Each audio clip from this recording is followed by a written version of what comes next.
Hablaremos de algo muy poco conocido. Hablaremos del señor Comstock. ¿Y quién era Comstock? Ya vamos a ver. Voltaire escribió en un panfleto satírico titulado Del terrible peligro de la lectura, que los libros disipan la ignorancia, que es custodia y salvaguarda de los estados bien gobernados. Y muchos poderosos, atentos a la existencia de libros peligrosos para su estirpe, condenan esos libros.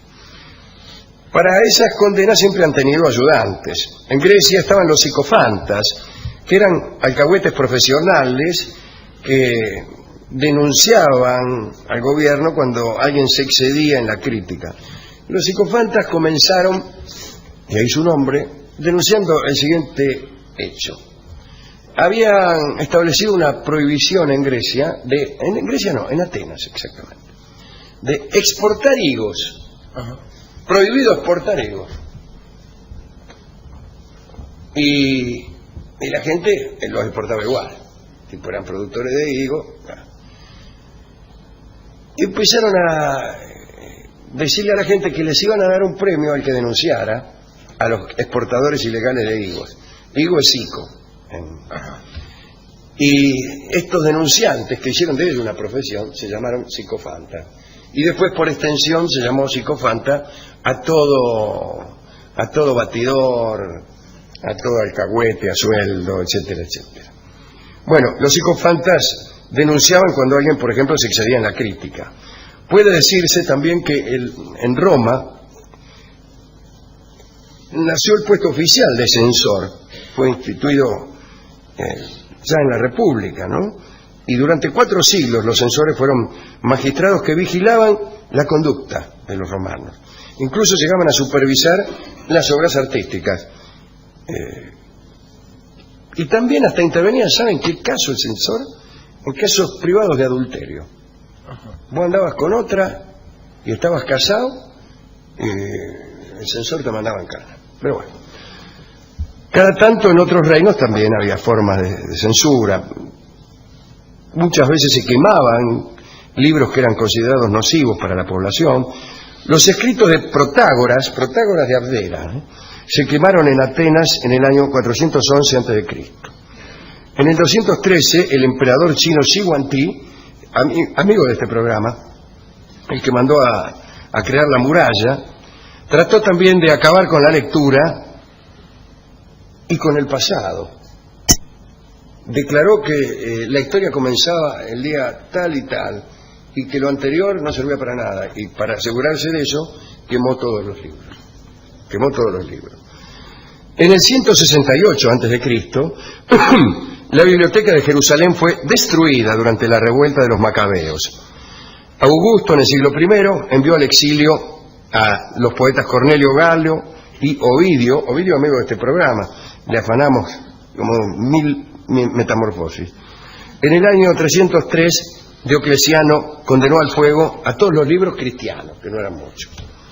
En 1559, el Tribunal del Santo Oficio de Roma publicó el primer índice de libros prohibidos para toda la cristiandad, el famoso Index, donde figuraban libros censurados, incluso figuraban antes de publicarse. No sé si antes de escribirse, pero probablemente. Esta lista de prohibición duró hasta 1966. En el Index aparecieron Stendhal, Víctor Hugo, Spinoza, Balzac, Flaubert, Voltaire, Descartes, Sartre, Rousseau, entre muchos otros. Seguramente Víctor Heredia también. Cuenta que este Index contribuyó a la costumbre de firmar libros con seudónimo. En ese hábito se destacaba Voltaire, a quien se han atribuido algo así como 137 nombres falsos, el más conocido de los cuales es justamente Voltaire, ya que él se llamaba Arouet de apellido, el hijo del notario Arouet. Hubo quienes se encargaban no ya de quemar, sino de depurar obras literarias, quitando todo lo que se creía inmoral en ellas. Había un señor, un inglés, Thomas Bowdler, que vivió allá por el siglo XVIII, que pasó a la historia por sus reescrituras. Editó en 1818 un libro llamado Family Shakespeare, que en realidad reducía los textos de Shakespeare, haciéndolos aptos para la lectura de niños y adolescentes. Desde entonces figura en la historia inglesa como el más grande de los censores, ¿no? Y se le dice, ¿cómo se llamaba el tipo? Bowdler. Se le dice Bowdler a cualquiera que haga ese intento, ¿no?, de limpiar de procacidad o erotismo cualquier obra literaria. Acá se ha hecho mucho también, se hacía mucho en la televisión, eso es cortar películas. Todas las escenas de películas que tuvieran algún desnudo o algo así, en una época se cortaban automáticamente en la tele, ¿no? Todo esto que se ha dicho es para ingresar al tema de hoy, que es la figura del temible censor Anthony Comstock. Nació en 1844 en Connecticut. Cuentan que era un hombre fornido y que en muchas ocasiones utilizaba su tamaño y su fuerza para imponer sus ideas. Comstock era pelado y dicen que tenía cuello de toro, una espalda tremenda, las piernas muy gruesas, algo así como un pato bica. A los 20 años llegó a New York sin un centavo. Trabajó como vendedor en una mercería. Allí conoció a la hija de un ministro presbiteriano y se casó con ella. El meloneo que le hizo el suegro y alguna que otra instrucción previa convirtieron a Comstock en un personaje nefasto. Comenzó a ver en New York muchas cosas que le parecían censurables. En 1868, después de que un amigo le contara cómo había sido apartado del camino y corrompido por cierto libro, Comstock compró un ejemplar de ese libro y luego, acompañado por un vigilante al que convenció, hizo detener al librero que lo vendía y también logró que se confiscaran todas las copias del libro.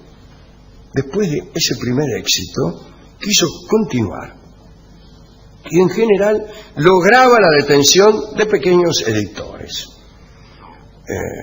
Con la ayuda de quienes vieron en Comstock un líder, fundó la Sociedad para la Erradicación del Vicio. Repito, Sociedad para la Erradicación del Vicio. Buenas tardes. El lema era el siguiente: nuestro padre Adán no leía en el paraíso. O sea que el vicio era la lectura, evidentemente. Cuentan que Comstock hojeaba los libros antes de destruirlos y mostraba ante sus secuaces espasmos de dolor. Leía, por ejemplo, Memorias de una princesa rusa y decía, ¡ay! qué sé yo. Y decía a sus compañeros que era el vicio que comenzaba a roer su cuerpo lo que le dolía. A partir de 1873, una ley que lo respaldó le dio funciones casi policiales. El ardor de Comstock fue responsable de al menos 16 suicidios. William Haynes era un cirujano irlandés a quien Comstock mandó a la cárcel por publicar 165 clases de literatura libidinosa. Haynes se mató. Poco después de esa muerte, Comstock se dirigía a tomar el ferry cuando, según él mismo dijo, una voz le sugirió que se dirigiera a casa de Haynes, y llegó en el momento en que la viuda estaba descargando de un carro de reparto las planchas para imprimir las clases prohibidas del marido muerto. Comstock se jactó de que con gran habilidad saltó hasta el asiento de conductor y a toda velocidad llegó hasta la sede de los erradicadores del vicio para destruir junto a sus secuaces las planchas.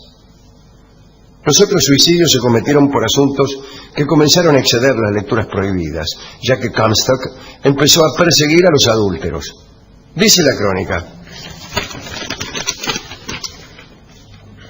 se atribuye a Comstock el reiterado orgullo sobre los hombres que había encarcelado y sobre las mujeres cuyo suicidio provocó tras la amenaza de ventilar públicamente ciertos incidentes de adulterio que solo él y sus vigilantes podían conocer. En el diccionario inglés Webster, que incluye algunos neologismos, la palabra Comstockery está denominada como preocupación mojigata por combatir la inmoralidad, especialmente en libros, periódicos y fotografías. Comstock murió en 1915 y alguien tachó el nombre de su lápida. Extraordinario, ¿no? Bueno, ¿a quién dedicar esta espantosa biografía de Comstock? A todos los que han padecido esta clase de intolerancia, de locura, de estupidez.